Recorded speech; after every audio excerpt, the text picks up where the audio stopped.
ये भी इस चीज से भी मतलब दुख होता है, लोग अपने टैलेंट का क्रेडिट भी बीजेपी को देने को तैयार है। नहीं सर, दोनों आदमी मिल करके सुनो, ये हटाओ, चश्मा हटाओ, तब दिखेगा मोदी का विकास। आपने क्यों नहीं रोकी थी पॉपुलेशन? तुम कैसे आगे दुनिया में? एक और सीट बढ़ जाती है रोजगार की। निरहुआ जी तुम ही ना आते दुनिया में, समय का योग और करोड़ों में बिक गए 2-2 कौड़ी के लोग। तो ये 2-2 कौड़ी के लोग जो हैं, जो नेता बन गए, भैया सरकार चुनी इसलिए जाती है कि वो चुनौतियों से लड़े, लेकिन यहाँ तो चूतियों से लड़ रहे हैं।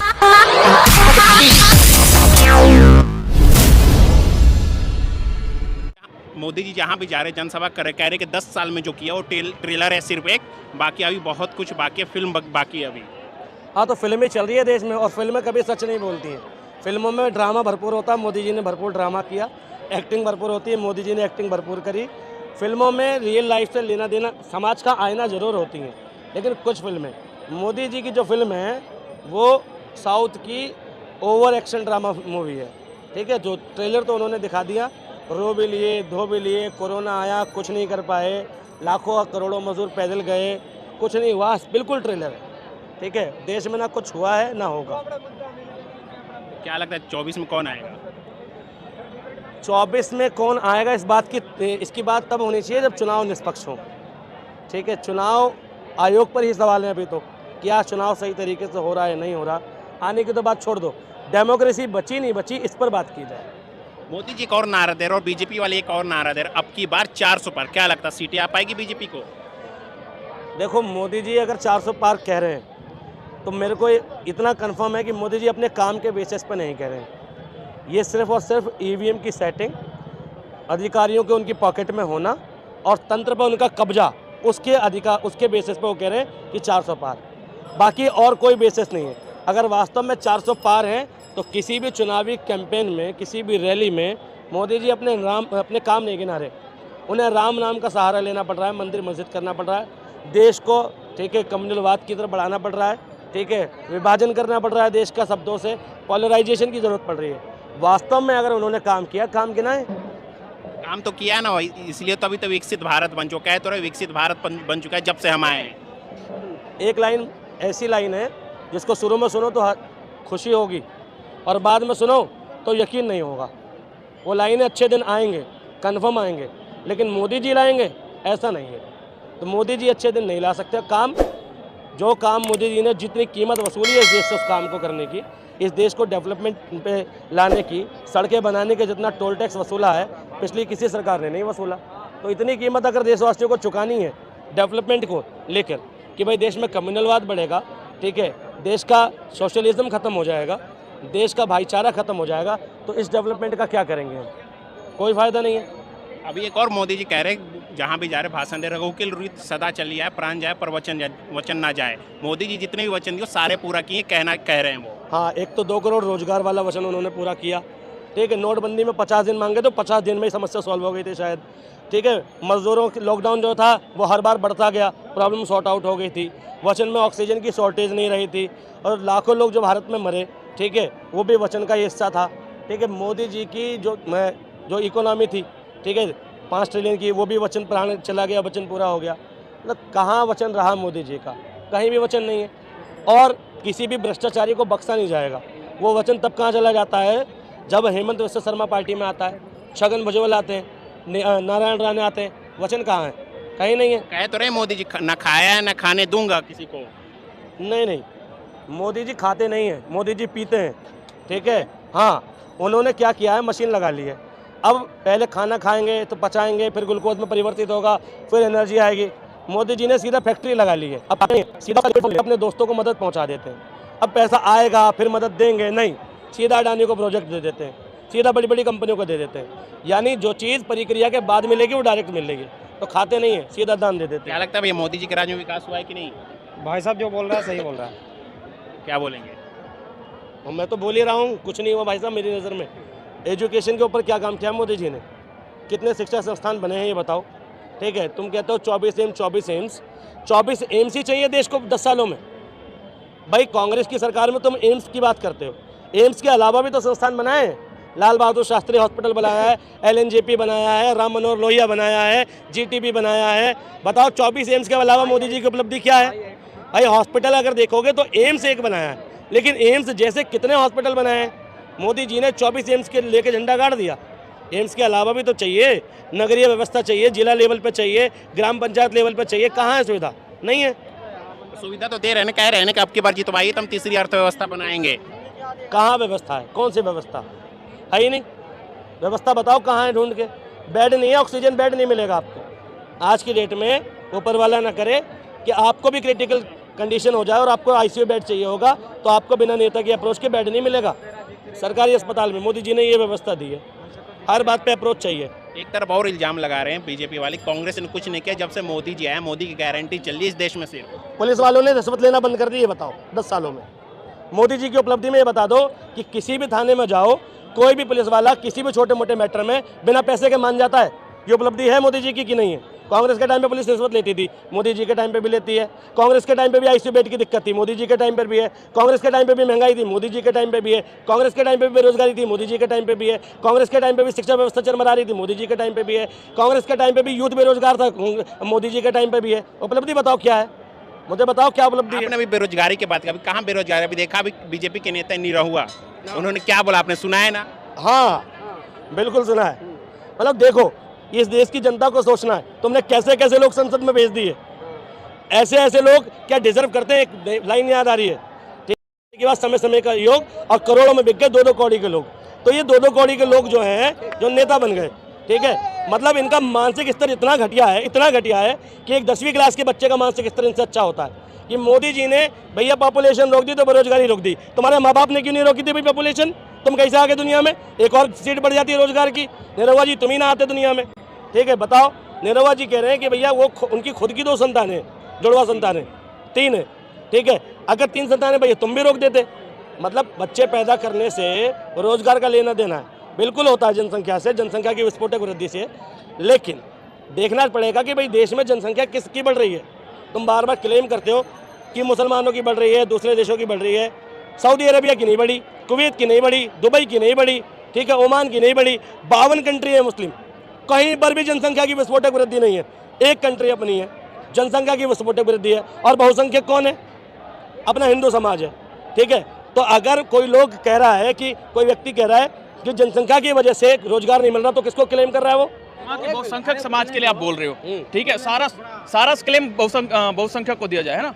जो मैं फरीदाबाद में रहता हूँ, आप जा करके देख लो, बड़कल गांव में एक व्यक्ति के 25 बच्चे हैं। कहाँ से सही है? मोदी कहाँ से नौकरी ला के देगा? नहीं, आप बताइए कहाँ से ला के देगा? मोदी हो चाहे कोई भी, कहाँ से ला के देगा? जनसंख्या नियंत्रण नहीं होना चाहिए। एक व्यक्ति के 25 बच्चे हैं जी भाई, अगर किसी भी व्यक्ति के 2 या 2 से ज्यादा बच्चे हैं, समझ रहे हो, आज की डेट में, तो गलत है, पहली बात मेरी नजर में। फिर वो किसी भी रिलीजन का हो, किसी भी रिलीजन का। लेकिन बच्चे ज्यादा होना ये धर्म का विषय नहीं है, ये इलिटरेसी का विषय है। ये जब जिन लोगों में एजुकेशन की कमी है उनके बच्चे ज्यादा हैं, ठीक है। जो लोग बाहर की चुनौतियों को नहीं समझ रहे, स्थिति को नहीं समझ रहे, परिस्थिति को नहीं समझ रहे, उनकी दिक्कत है। मगर सरकारें पल्ला नहीं झाड़ सकती कि 10% आबादी या 2 लोग ऐसे निकल गए पूरे शहर में कि जिनके 20-25 बच्चे हैं तो बाकी के 50 को नौकरी नहीं मिलेगी। सरकारों की जिम्मेदारी, सरकार ऐसे बयान नहीं दे सकती, सरकार में बैठे लोग ऐसे बयान नहीं दे सकते कि भैया जनसंख्या ज़्यादा हो गई तो हम रोजगार नहीं दे पा रहे। भैया सरकार चुनी इसलिए जाती है कि वो चुनौतियों से लड़े, लेकिन यहाँ तो चूतियों से लड़ रहे भाई। चुनौतियों से लड़े ना भाई, किससे लड़ रहे भाई? निरहुआ का बयान है क्या है वो बयान? क्या इंडिकेट कर रहा है? कि सरकार कोई प्रयास नहीं करेगी। तुम भैया बच्चे पैदा कम करो, ठीक है, अपने आप नौकरियां निकल जाएंगी, सरकार जैसे चल रही चलती रहेगी। आप जो सुन रहे थे ना अभी तक, मैं आपके बारे में सुनता आया, बहुत टाइम पहले से मैं सुनता रहा कि मेरे को बहुत ज़्यादा नॉलेज नहीं है, जैसे कि भैया बता रहे, विशेषज्ञ व्यक्ति मेरे को साबित लग रहा है। जो है बोलिए। मेरे को ऐसा लगा कि मैंने जितना सुना है अभी तक टीवियों पे डिबेट में सुनता आ रहा हूँ कि बीजेपी के टाइम में सड़कों का निर्माण बहुत ज़्यादा संख्या में हो रहा है, ठीक है। तो अगर सड़क बन रही है तो उसमें कुछ लोग काम करते होंगे सर? बिल्कुल करते हैं। तो बेरोजगार वो मतलब कि रोजगार वहाँ से क्रिएट हुआ नहीं हुआ? हाँ बिल्कुल सही बात। सुनो, और उसके बाद सड़क के बाद से आपने एम्स के बारे में बताया। हाँ। तो उसमें भी जब बना होगा तो उसमें भी रोजगार के लिए कुछ लोगों को नौकरियां मिली होंगी, तो रोजगार हुआ नहीं हुआ। और उसके बाद से आप कह रहे थे कि कांग्रेस के टाइम की बात, कांग्रेस के टाइम में ये हुआ, वो कांग्रेस ने भी किया और इन्होंने भी किया। जो जब तक बैठा है ना, आपकी बात से मैं बिल्कुल सहमत हूँ कि दोनों भाई हैं, सिर्फ आपके सामने मेरे सामने कि आपको मेरे को लड़वा दे, बाकी सब ये एक है। लड़वाई नहीं, अपना अपना अपना बात और रखें। एक बात पूछ रहा हूँ, ये सड़क का निर्माण होता है, ठीक है, सड़क निर्माण के टाइम पर पहले प्रोजेक्ट पे क्या लिखा हुआ होता था?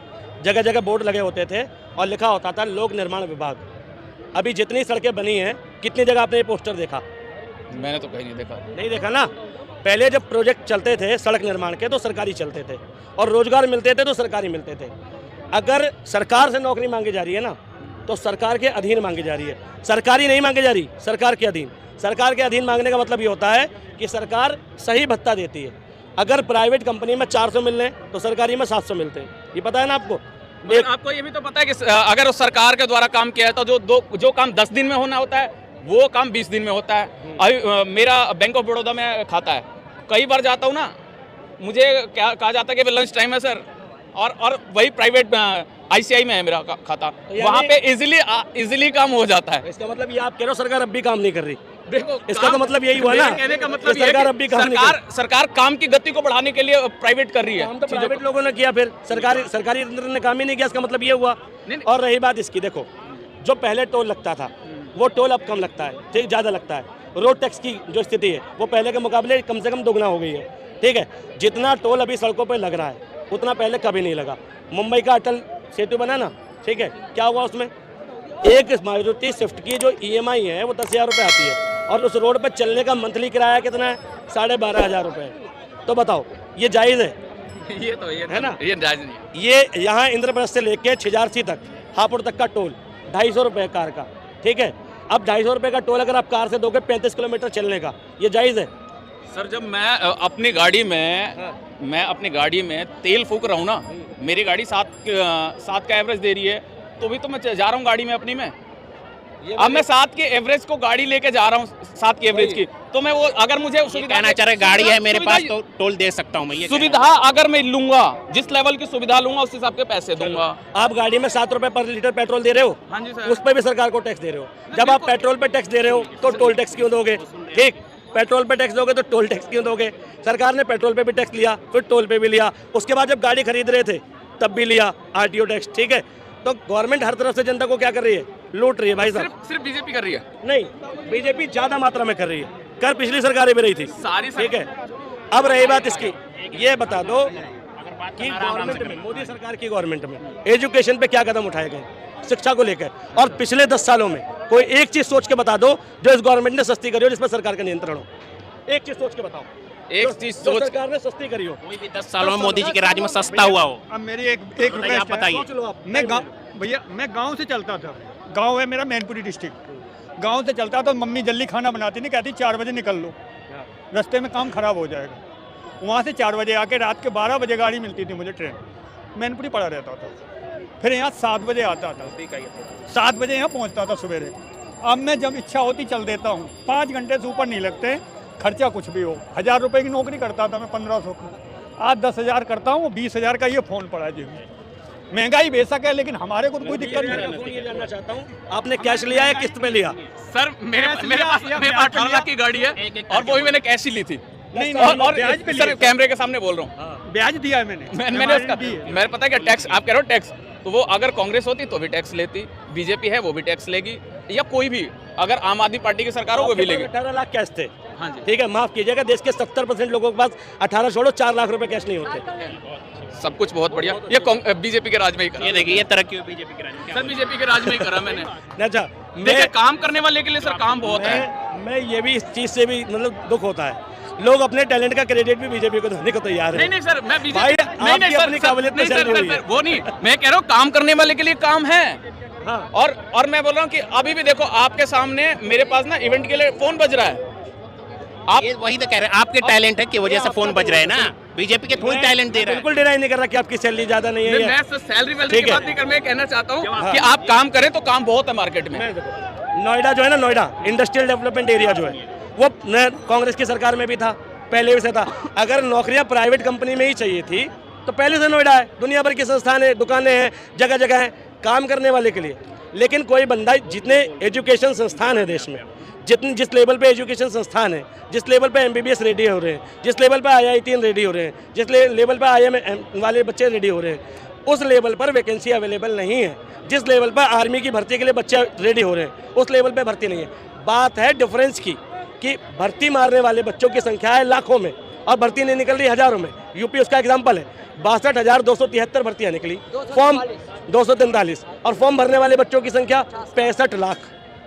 तो 62,000 पर अगर 65 लाख बच्चा कॉम्पीट करेगा तो नौकरी और रोजगार है क्या इस देश में? क्या सरकार ने काम किया? क्या जो कर रहे हैं कुछ नहीं कर रहे। नहीं, ये कर रहे आपने कमाया, ये कुछ नहीं किया, उन्होंने अपने आप ही सब कुछ कर लिया। नहीं, आप बोले मैं तो डिनाई नहीं कर रहा। नहीं सर, मैं आपको बताऊं, सब करें। आप पढ़ाई करिए। आप पढ़ाई करो, आप पढ़ाई करोगे उसके बाद से आपको नौकरी मिलेगी। और कहीं भी आपको जरूरी थोड़ी ना कि आपको गवर्नमेंट जॉब ही मिलेगी। एक लिमिट है ना उसकी, एक लिमिट है ना। अब कितने करोड़ लोग हैं हमारे देश में? 140 करोड़ लोग हैं। 140 करोड़ नौकरियां हैं। आप 140 करोड़ सरकारी नौकरी मांगते हैं क्या?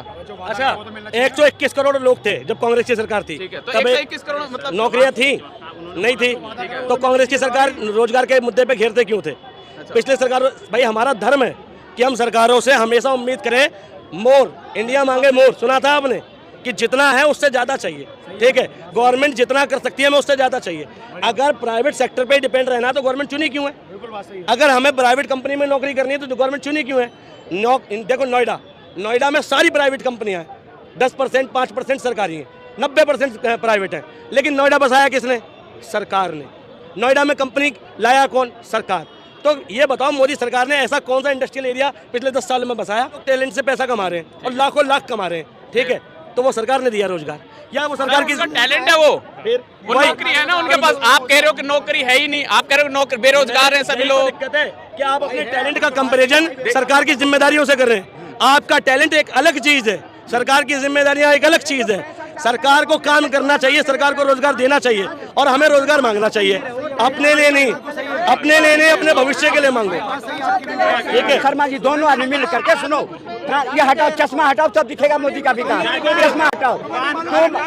तुम अरे सुनो, तुम शर्मा जी दोनों मिलकर के एक इंस्टीट्यूट खोलो जिसमें कांग्रेस को, इंस्टीट्यूट खोलो जिसमें कांग्रेस को पढ़ाओ और तुम भी पढ़ो। जो मोदी जी को कहाँ तक विरोध करना है, मोदी जी को कहाँ तक गाली देना है, भाई कहाँ हो तुम? देश की युवा, देश की किसान, देश की जनता सब झूम रहा है मोदी जी को लेकर और तुम मोदी जी का विरोध करो।